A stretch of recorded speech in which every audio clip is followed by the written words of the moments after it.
13th year of the 2000. Okay, welcome everybody to AP Physics, May 7th, 2013.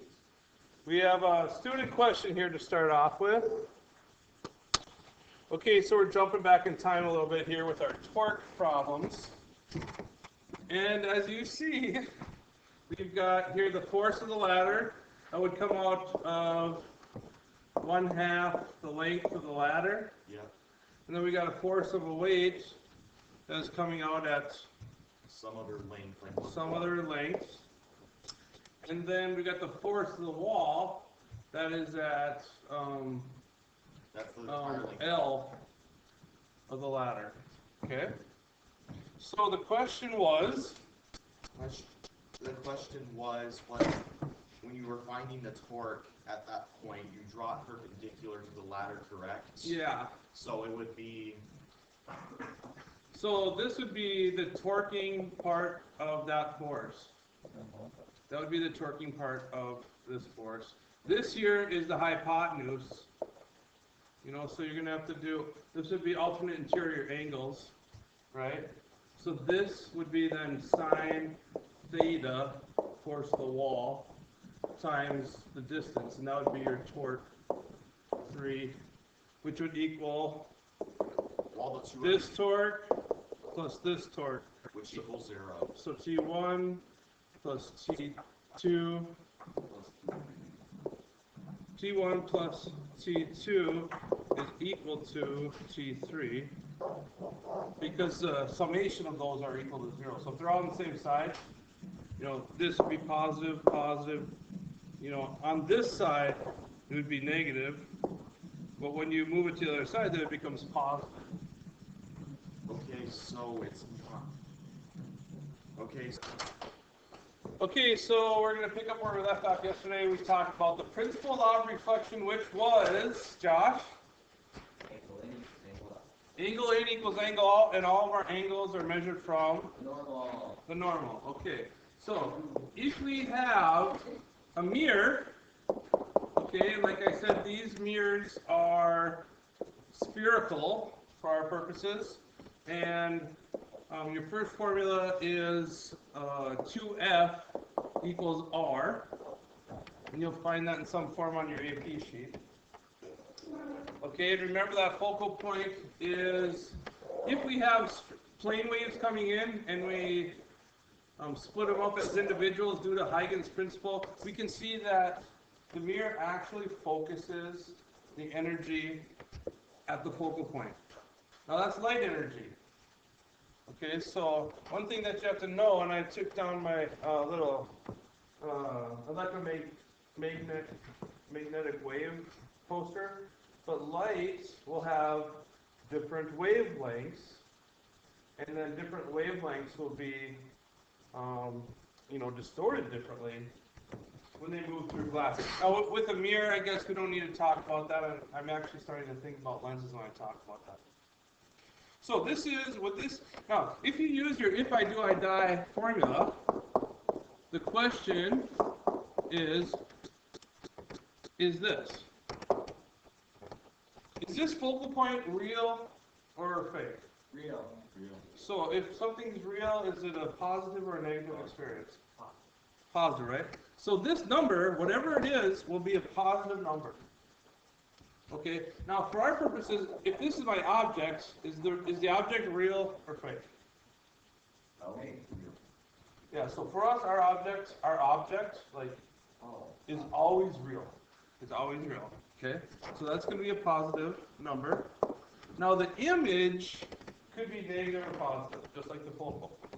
How do you know if an image is negative or real or not? Do you remember from yesterday? It's real as upside inverted and real. Yes.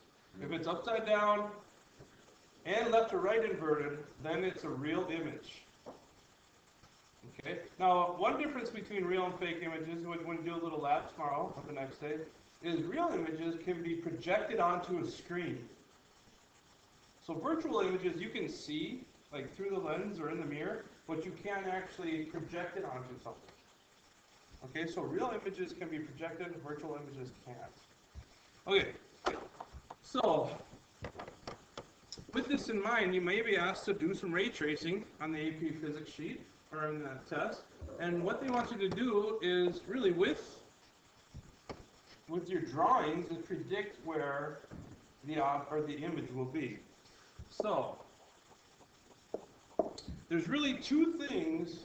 Well, there's really three rays that we always talk about, whether it's mirrors or lenses. Okay? Let's say that this is the object. Okay, so if this is the object, and my geometry on this isn't perfect, so it might end up like before or after the focal point, where in reality it would be in a different spot. But when you get my worksheets and things, those are all written with the geometry correct, so I took out the compass and I made everything correct. Okay, so these are the rays that you use. Ready? You might want to take notes on this, because this is a very condensed, version of what you'll find in your notes.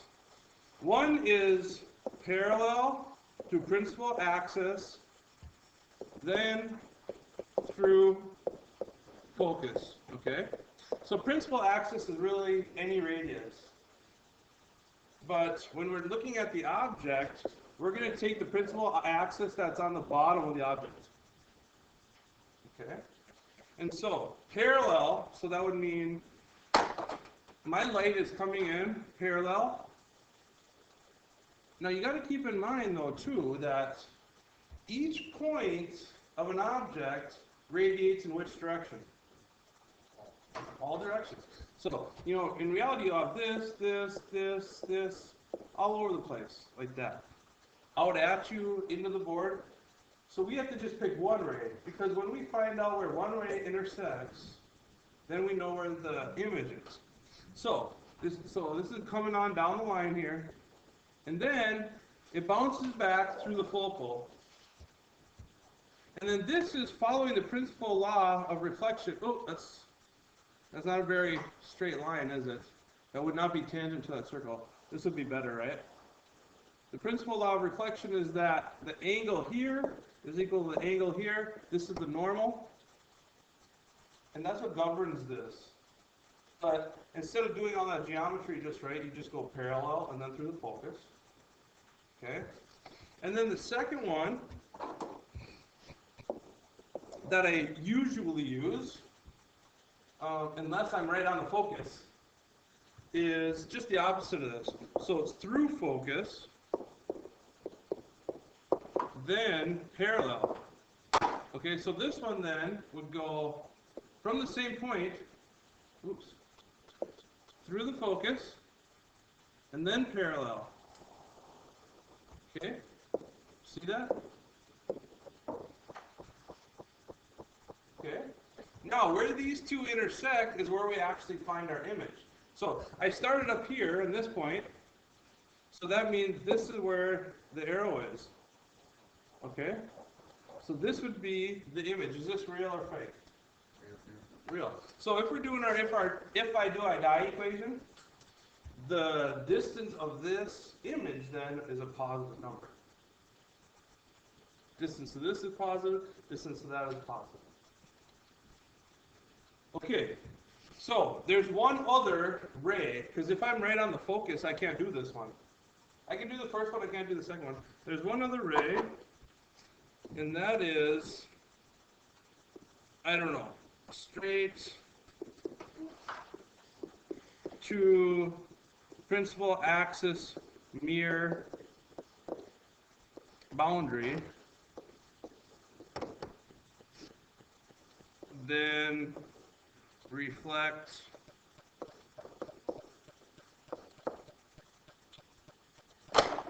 enough words. I'm just going to show you. So I'm going to go right to this point right here. Okay? Okay, and so this is right on the normal. This is the normal already, so it's kind of easier to see this one. This one, there's no like point to hit. So this is like the hardest one. You take your little straight edge, and you go straight in, and then you just try to make the same angle. See that? So this and this. Those two angles, due to the principal law of reflection, need to be exactly the same. What's the B and dy? Boundary. Okay. So this is the boundary right here, the mirror principal axis boundary. Now, That's the third ray. So like if my object is on the focus, I can't go through the focus, which would be the second one. You can't. So when you can't do this one, then you have to resort to this one. Now you only do two. How come?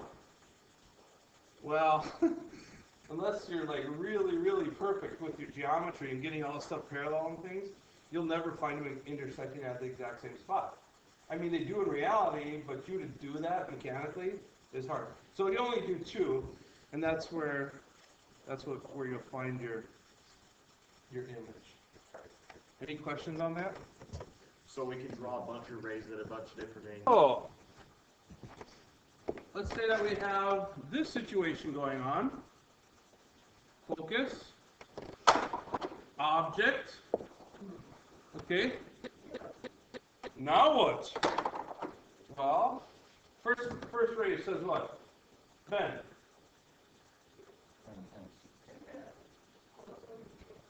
Okay, good. Yeah, the first ray goes in parallel to the principal axis and then through the focus. Okay? And then the second ray is through the focus. How do you go through the focus here, though, is the question. Well, I'll show you. So you take your little ruler and you line up your tip with the focus, and then you go parallel to the ray. Does that make sense? So it's still through the focus and then parallel, but you have to be smart enough to say, hey, I can't go through the focus, it's behind me.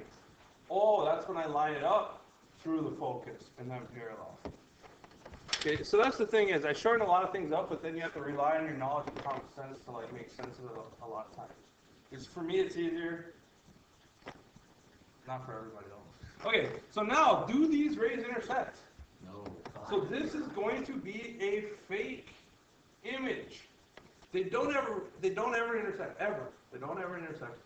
But you do see an image. Where do you see it, Josh? Behind the mirror. So when you don't have rays that intersect, you have to backtrace, reflected. That's a different way of spelling reflected.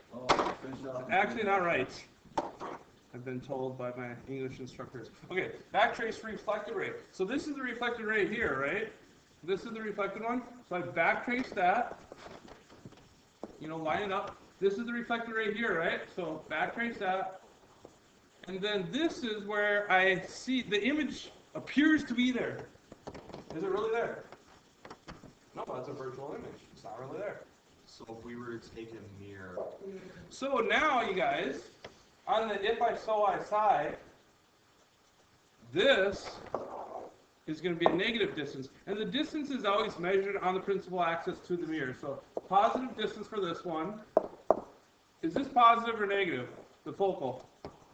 It's positive because it's a true focus. It has nothing to do with this, which a lot of kids think, well, since it's a fake image, isn't that a fake focus?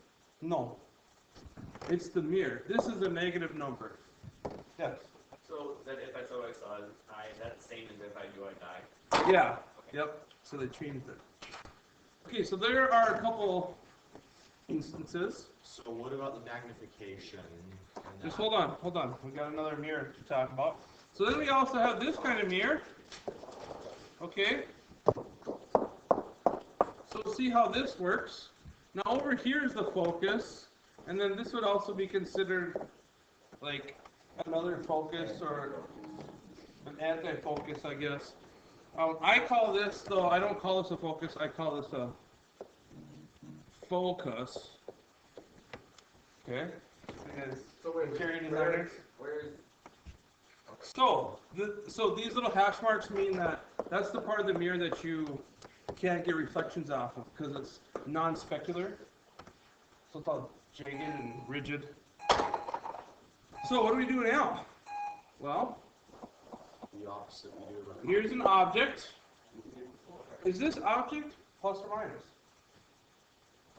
It's plus, right? Okay. How about the focus? The focus is negative. focus or left focus? Well, the distance. Now that's kind of the trick. Is you can talk about it on either side of a lens. In mirrors, it's only one side because there's only one side that reflects. Lenses, the focus could be on either side, but the distance is not determined by the side, like the negative and positive. It's determined by if it's real or positive. Okay, so you got to be careful with that. Mirrors, you shouldn't be too worried about it. But just before we look at this, like yesterday, we come in like this, and then we get a reflection that way, right? Here, we get a reflection this way. Here, reflects back. So what's happening here is there's no real focus. Now these should all line up if I did my geometry right there to that focus, the reflections. But there's no real focus. There's no real focus of energy. Okay. So let's see how the ray tracing goes with this. Okay. So what do we do here? Well, for this one, you come in, and then you go through the focus. But now this time, you have to realize, if you would go through this focus here, that would actually be concentrating the light. So which focus do you use to line up so the light actually spreads out? Well, it would be this one. So this is kind of like the back trace of the other one, where you line up your marker here, and there you go. Okay? Does that make sense? Okay. Now, so now for this one, you're going to line up with this focus. Okay. And as it comes on down, oops. No. Okay. I'm going to do it with freehand. Okay. And then parallel. Okay. Any questions on what I just did there? You're going to focus. So I'm going through the focus, but it's this focus over here. And then parallel. Now, do these intersect? No. And they shouldn't, right? Okay, where do they intersect?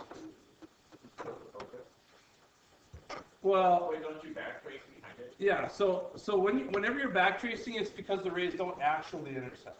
Oh. So then you have to see where you're going to find this image, and this image then is going to be right there. So it's going to look small, and it's going to be real or virtual? This is virtual, okay?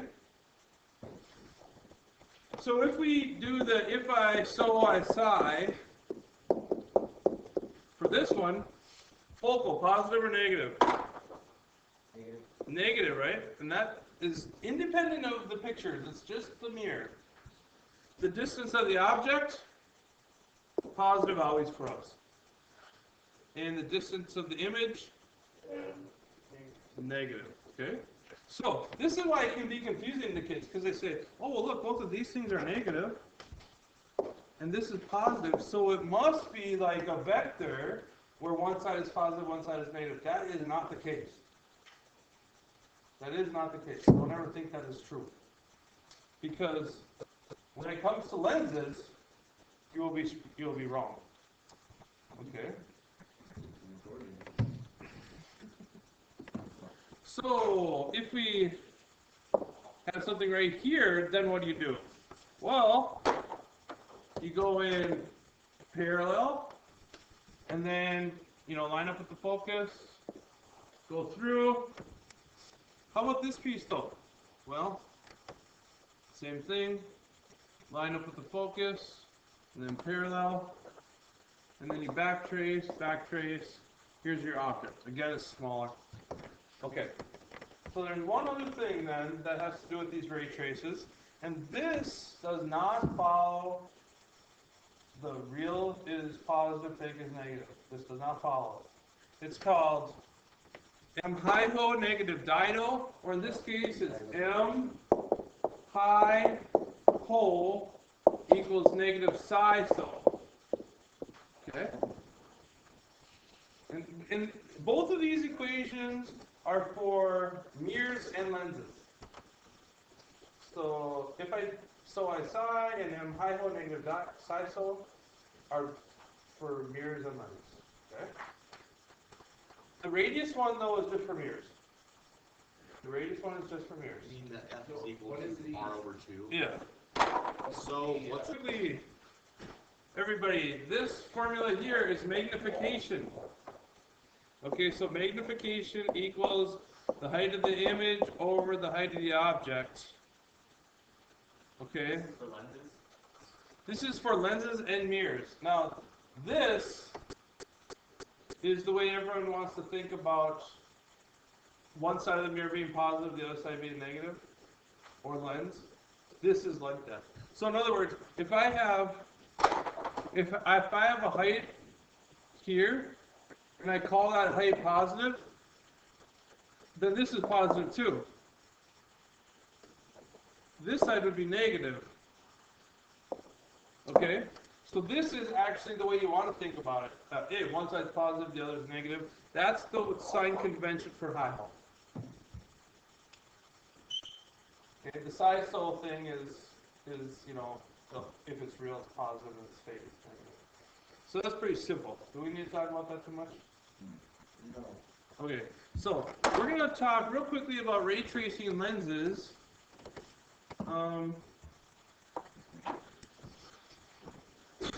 Okay, so have you ever seen a ray of light? Let's say that this is air, this is water. Here's the normal. Here's an incident ray. So the incident is the first ray. What happens when it goes into water? Okay, in this case it does, right? Because, remember we're talking about plane waves, but then Huygens said, hey, we got to talk about them as individual wavelets so we can understand how they act. Well, what happens is this wavelet hits the thicker material first. What happens to the velocity? It slows down. So then if this guy is going slower, then these have to stay together, kind of like a marching band, then it starts bending. And then next there's two of them in there, and they're slower, and it bends more. And then before you know it, there's three, and it bends more. And finally, they're all in there. And you can see that there's been a bend that occurred when it entered this new medium. So it bends towards the normal. Okay? So I've got a beta here, a theta here. The relationship between those two are n1 sine theta 1 equals n2 sine theta 2. This is known as Snell's law. Snell's law. Now, but what happens though when I come out of water? What happens when I come out of it? It bends away because these guys go faster than these guys that are still stuck in the water. So then it bends, in this direction, and it goes like that. And we still have the same relationship between the two angles, n sine theta equals n sine theta, and we'll talk about n tomorrow. It's index of refraction, and basically the bigger the number, the more effect it'll have on the light, so it'll bend more. The bigger difference there is of the velocity. Okay, so we'll talk about that more on Thursday. But that's just kind of a teaser for understanding the rays, the way that the rays bend when they go into and then out of a lens. So here's a lens. Okay. So if you see, there'll be focal. Well, over here. If I have an object here, and I come in with a ray, which way is it going to bend when it hits? So think of, it's going to hit this piece first, right? So it's going to bend this way. So it'll bend down a little bit, right? What happens then when this comes out? No, because it goes faster. This will take off and go faster. So it bends again, like that. Will the first bend be pointed at the focus on the other side? No. I'm explaining to you what's actually happening in the lens. It bends twice, going in and coming out. When you draw these, then you just draw them as one thing. So, this line, I didn't do my geometry right. Whenever we do the ray tracing, though, we actually put those two bends together. But you might be sitting at a test wondering, well, geez, I forgot. Does this bend towards or away from? Is this a diverging or a converging lens? Which one does this do? Converge or diverge? Converge. It makes sense, right? So, if I have my focus over here, the easy way, once you know what, the law of the bending, because it changes the velocity, you go right through the focus. Or real close to it. So after the two bends, it will go to the focus. Yeah, and you draw the two bends as a combination of one bend. Okay? So it's parallel, so just like the other rays, it's parallel, and then through the focus, or it's through the focus and then parallel, or this one, so this is the same as mirrors, except for it actually goes through. So remember the one where he went right to the middle of the mirror? I always use this one for lenses. Because what happens here is it's going to bend down, right? But then when it comes out here, it bends the other way. So when you go right across this point, then you change your curvature according to the path. So this ends up just going straight through. So that's the one I always use. That straight through one's the easiest. And so now, what? So here's my image here.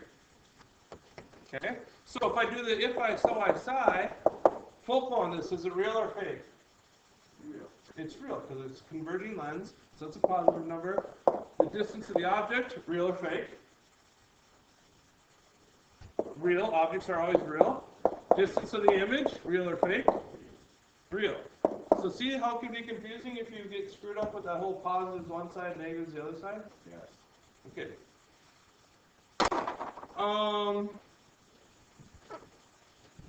And then if I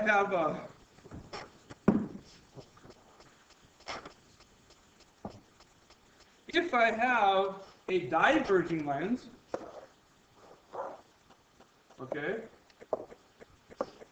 Then would you look at an image?